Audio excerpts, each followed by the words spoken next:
Show that the relation capital R in the set capital A of all the books in a library of a college is given by R is equal to x comma y such that x and y have same number of pages is an equivalence relation. So इस problem की complete story पहले समझेंगे. So सबसे पहले यहाँ पर देखिए, यहाँ पर सेट ये is the set of all books in library of a college. So यहाँ पर क्या दिया गया है, हमें एक कॉलेज की लाइब्रेरी को दिया गया है. सेट ये क्या रिप्रेजेंट करेगा, इस लाइब्रेरी के सारे बुक्स को रिप्रेजेंट करेगा. अब यहाँ पर एक रिलेशन हमें दी गई है. So relation R is equal to X comma Y such that X and Y have same number of pages. So इस रिलेशन को हमें यहाँ पर क्या शो करना होगा, इज एन इक्विवेलेंस रिलेशन. ये इसकी कंप्लीट स्टोरी है. सो सबसे पहले हम क्या करेंगे, रिफ्लेक्सिव चेक करेंगे. सो रिफ्लेक्सिव, हमें रिफ्लेक्सिव पता है डबलेट होने चाहिए, यानी इफ ए कॉमा ये belongs to R then the given relation is a reflexive. So if A comma ये बिलोंग्स टू आर. ओके, अब यहाँ पे केयरफुली ऑब्जर्व कीजिए, हम यहाँ पे क्या लिखेंगे, X comma X belongs to R. तो इसका मतलब क्या हो जाएगा, X and X have same number of pages according to relation. तो यहाँ पर क्या बोला गया है, एक्स कॉमा वाई क्या है relation, x and Y have same number of pages. तो एक्स कॉमा एक्स क्या हो जाएगा, x is book, x is a book and x is another book. Another नहीं, सेम ही बुक होगी. सो जब दो बुक को आप आपस में कंसिडर करेंगे तो उनमें नंबर ऑफ पेजेस, लेट्स से अगर इस एक्स वाली बुक में 100 पेजेस है तो और एक उसकी सेम कॉपी एक्स कॉपी, उसमें भी कितने पेजेस होंगे, 100 pages obviously, because X comma X belongs to R, therefore R is reflexive. So हम यहाँ पे क्या लिखेंगे, X comma X belongs to R. अब आपको यहाँ पे रीजन देना होगा, ये सबसे इंपॉर्टेंट है. बिकॉज अब ऑब्जर्व कीजिए, यहाँ पे हम क्या लिखेंगे, X and X are the same books, have same number of pages, इसलिए X and X having same number of pages, इसलिए ये रिलेशन हमारी फॉलो हो रही है. सो इसलिए the given relation R is reflexive. Simple, because X and X have same number of pages, therefore the given relation is reflexive. Next second one, यहाँ पे आपको कंक्लूजन इसके साथ में लिखना होगा. So therefore R is reflexive. So reflexive तो हो गई. अब इसके बाद हमें इसको क्या शो करना होगा, the given relation is symmetric. So सबसे पहले हमें सिमेट्रिक की स्टोरी पता होनी चाहिए.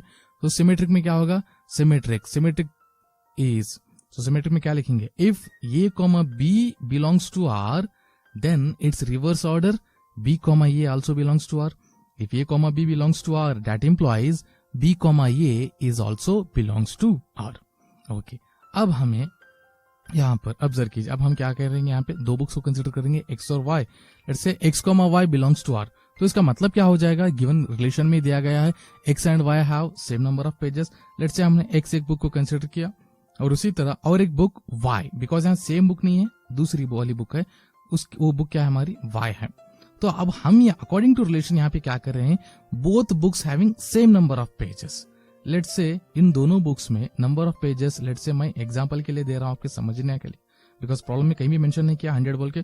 सो X and Y have 100 pages. जब मैं इनके पोजीशन को अल्टरनेट करूंगा, यानी चेंज करूंगा, वाई कॉमा एक्स लिखूंगा, तो तब क्या इनके नंबर ऑफ पेजेस कम या ज्यादा हो जाएंगे, ऑब्वियसली नहीं होंगे. तभी भी इनके नंबर ऑफ पेजेस क्या रहेंगे, 100 ही रहेंगे. यानी on interchanging their positions there is no change in their actual relation. ये इसका सबसे बेहतरीन रीजन होगा.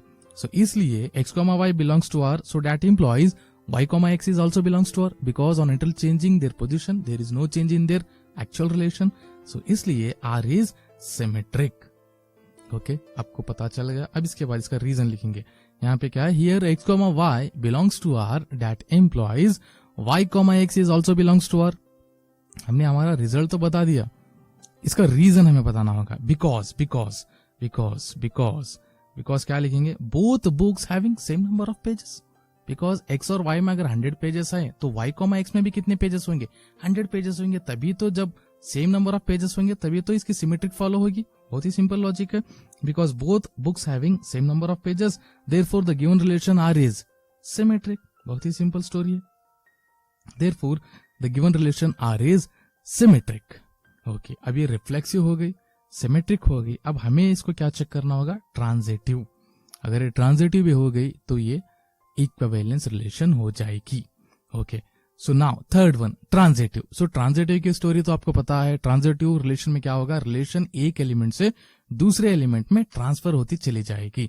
सो नाउ ट्रांजिटिव. सो ट्रांजिटिव की कंडीशंस क्या लिखेंगे, if A comma B belongs to R and B comma C belongs to R, that implies A comma C is also belongs to R. Okay, अब इस वाले relation को check करने के लिए बेसिकली हमारे पास 3 बुक्स होनी चाहिए, बिकॉज एक्स वाई में नहीं होगा, हमें और एक बुक कंसिडर करनी होगी, जेड.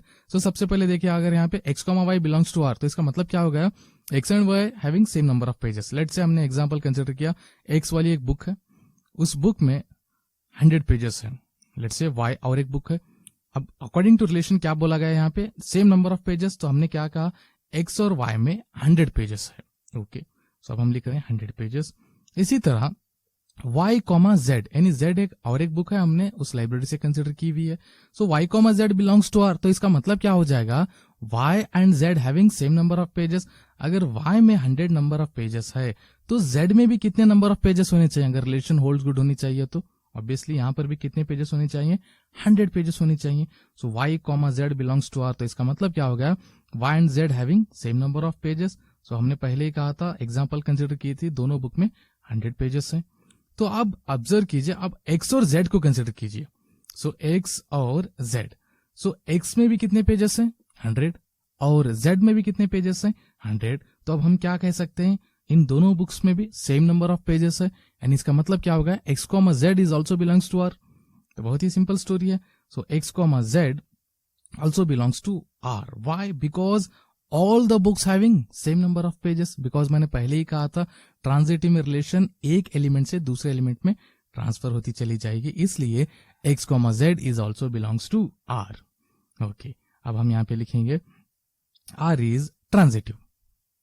क्लियर, बहुत ही सिंपल स्टोरी थी. So now here, if x comma y belongs to r and y comma z belongs to r, that implies x comma z is also belongs to r. अब हमें यहां पर इसका reason देना होगा. हमने रिजल्ट तो लिख दिया, x comma z belongs to r, तो हमें यहां पर क्या बोलना होगा, इसका रीजन. बिकॉज, तो मैंने पहले ही कहा था, all the books having same number of pages. अगर सारे बुक्स में सेम नंबर ऑफ पेजेस हैं तो रिलेशन भी क्या होती चली जाएगी, ट्रांसफर होती चली जाएगी. सो इसलिए हम यहाँ पर रीजन क्या दे रहे हैं, all the books having same number of pages, therefore the given relation capital R is transitive. All the books having same number of pages. यहाँ पे कंक्लूजन सबसे ज्यादा इंपॉर्टेंट होता है, इसलिए आपको कंक्लूजन, रिजल्ट, रीजन बहुत ठीक तरीके से आपको लिखना पड़ेगा. So therefore R is transitive. So ये रिफ्लेक्सिव हो गया, सिमेट्रिक हो गया और transitive. The given relation is reflexive, symmetric and transitive. So reflexive, symmetric और ट्रांजिटिव हो गया तो गिवन रिलेशन क्या हो जाएगा, ऑब्वियसली इक्विवेलेंस. सो दस हम यहाँ पे कंडीशन लास्ट में लिख देंगे, hence the given relation R is an equivalence relation. So this is our final result. Hence the given relation R is an equivalence relation.